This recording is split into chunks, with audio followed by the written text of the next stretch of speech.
এই যে ওরে মাছ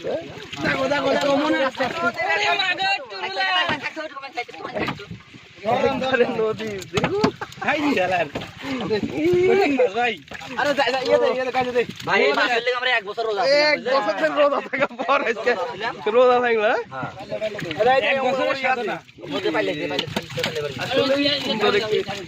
মাছগুলো তাজা রাখা হচ্ছে এখানে।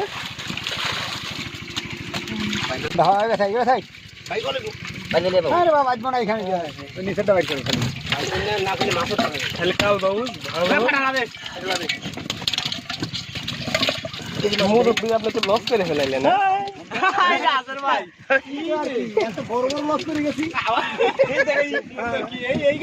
এই জায়গায়